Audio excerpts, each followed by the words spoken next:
Iran और संयुक्त अरब अमीरात के बीच हाल ही के दिनों में बढ़ा तनाव पूरी दुनिया का ध्यान अपनी ओर खींच रहा है। यह सिर्फ दो देशों के बीच का विवाद नहीं, बल्कि ये पूरे मध्य पूर्व क्षेत्र की जटिल राजनीति, सुरक्षा और अर्थव्यवस्था से भी जुड़ा हुआ है। जब किसी क्षेत्र में इस तरह के हमले होते हैं तो उनका असर केवल उसी देश तक सीमित नहीं रहता, बल्कि पूरी दुनिया पर पड़ता है। युद्ध विराम के बीच हाल ही में जो खबर सामने आई है उसने तनाव को एक बार फिर से बढ़ा दिया है। यूएई के रक्षा मंत्रालय के अनुसार 4 मई 2026 को ईरान की ओर से 12 बैलिस्टिक मिसाइलें, 3 क्रूज मिसाइलें और 4 ड्रोन यानी बिना पायलट वाले विमान दागे गए।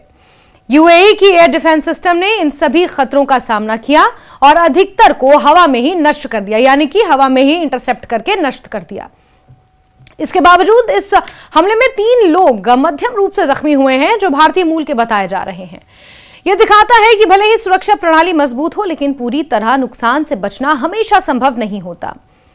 अगर पूरे संघर्ष की बात करें तो शुरुआत से अब तक यूएई के एयर डिफेंस सिस्टम ने कुल 549 बैलिस्टिक मिसाइलों, 29 क्रूज मिसाइलों और 2260 ड्रोन्स को रोका है। यह संख्या अपने आप में बहुत बड़ी है और यह बताती है कि यह संघर्ष कितना ज्यादा गंभीर और लगातार चलने वाला है। इतनी बड़ी संख्या में हमले होना यह भी दर्शाता है कि क्षेत्र में तनाव केवल एक दिन या एक घटना तक सीमित नहीं है, बल्कि लंबे समय से चल रहा है। 28 फरवरी से यह तनाव की शुरुआत हुई थी। उसके बाद 40 दिनों के बाद युद्ध विराम लगा। बातचीत की मेज पर ईरान और अमेरिका आने की कोशिश कर रहे हैं। इस्लामाबाद में बातचीत चल रही है। दूसरे राउंड की बातचीत होनी थी, अब तीसरे राउंड की बातचीत होनी है। लेकिन इस बीच जो ये खबर सामने आई है, ये इस तनाव में एक अहम मोड़ है। इस पूरे घटनाक्रम का सबसे दुखद पहलू इंसानी नुकसान है। अब तक कुल 227 लोग घायल हो चुके हैं और इनमें से कई देशों के लोग शामिल हैं। इनमें स्थानीय यूएई नागरिकों के अलावा मिस्र, Sudan, Ethiopia, Philippines, Pakistan, Bharat, Bangladesh, Sri Lanka, Nepal और कई अन्य देशों के लोग शामिल हैं। इसका मतलब यह है कि यह संघर्ष केवल दो देशों के बीच नहीं है, बल्कि उन हजारों लाखों प्रवासी कामगारों को भी प्रभावित कर रहा है जो यूएई में काम करते हैं। मृतकों की संख्या भी चिंता का विषय है। कुल 3 लोगों को शहीद बताया गया, जिनमें एक मोरक्को का नागरिक था जो सेना के साथ काम कर रहा था। इसके अलावा 10 आम नागरिकों की मौत हुई है, जिनमें पाकिस्तान, नेपाल, बांग्लादेश, फिलिस्तीन, भारत और मिस्र के लोग शामिल हैं। यह दिखाता है कि युद्ध या हमले अक्सर सबसे ज्यादा नुकसान आम लोगों को ही इनका उठाना पड़ता है, जो सीधे किसी संघर्ष या इसका हिस्सा होते भी नहीं है। इस पूरे मामले को समझने के लिए यह जानना भी जरूरी है कि यह हमला ऐसे समय में हुआ जब कुछ ही समय पहले एक नाजुक युद्ध विराम लागू हुआ था। युद्ध विराम का मतलब होता है कि दोनों पक्ष कुछ समय के लिए लड़ाई को अस्थायी तौर पर रोकते हैं और उसे रोकने के लिए सहमत होते हैं, ताकि शांति बहाल की जा सके, बातचीत के जरिए, कूटनीति के जरिए, राजनयिकों के जरिए। लेकिन इस तरह के हमले ये दिखाते हैं कि जमीन पर हालात अभी भी पूरी तरह शांत नहीं है, यानी कि गुबार अभी भी कहीं ना कहीं अंदर है, भरोसे की कमी अभी भी है। यूएई के रक्षा मंत्रालय ने यह साफ कहा है कि वो किसी भी खतरे से निपटने के लिए पूरी तरह से तैयार है। उन्होंने ये भी कहा कि देश की सुरक्षा, स्थिरता, संप्रभुता यानी अपनी स्वतंत्रता की रक्षा के लिए हर जरूरी कदम उठाया जाएगा। यूएई में अमेरिका के बहुत सारे सैन्य ठिकाने हैं, जिन पर निशाना साधने के लिए और यूएस के साथ शाना बशाना खड़ा होने के लिए ईरान समय समय पर अपनी नाराजगी जताता है।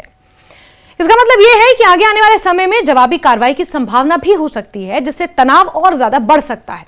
इस पूरे घटनाक्रम में फुजैरह का नाम बार बार सामने आता है। फुजैरह यूएई का बहुत बड़ा महत्वपूर्ण क्षेत्र है, खासकर तेल के कारोबार के लिए। यहां एक बड़ा तेल उद्योग है और यह एक पाइपलाइन का अंतिम छोर भी माना जाता है। ये पाइपलाइन यूएई को यह सुविधा देती है कि वो तेल को हॉर्मुज स्ट्रेट से गुजरे बिना ही निर्यात कर सके, यानी कि एक ऑल्टरनेटिव रूट है। स्ट्रेट ऑफ हॉर्मुज दुनिया के सबसे महत्वपूर्ण समुद्री रास्तों में से एक है, जो ये तनाव का सबसे महत्वपूर्ण केंद्र रहा है। दुनिया का बहुत बड़ा हिस्सा तेल इसी रास्ते से गुजरता है।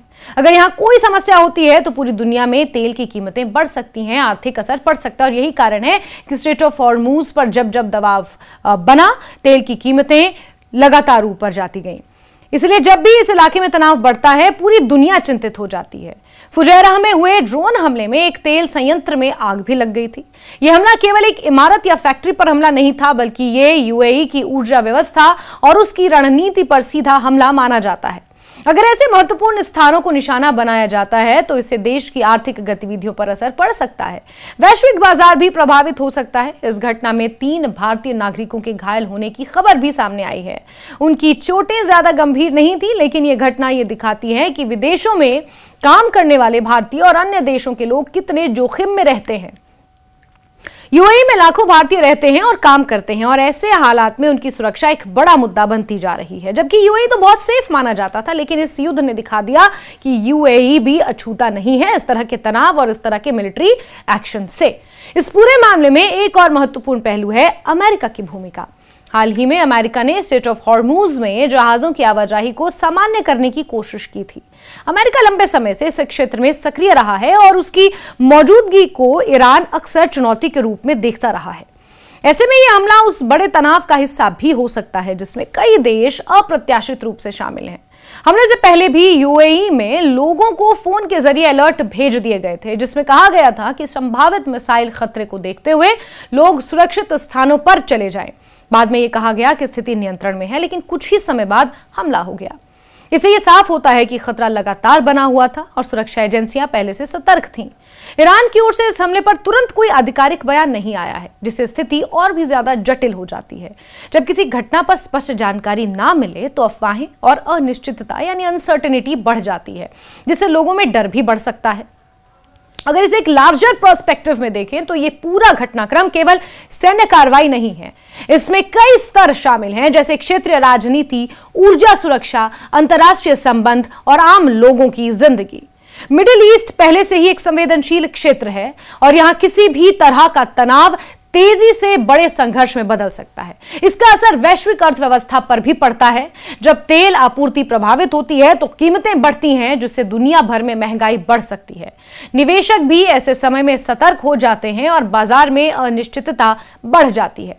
आने वाले समय में सबसे बड़ा सवाल यही है कि क्या यह तनाव और बढ़ेगा या इसे कूटनीतिक बातचीत के जरिए कम किया जा सकेगा।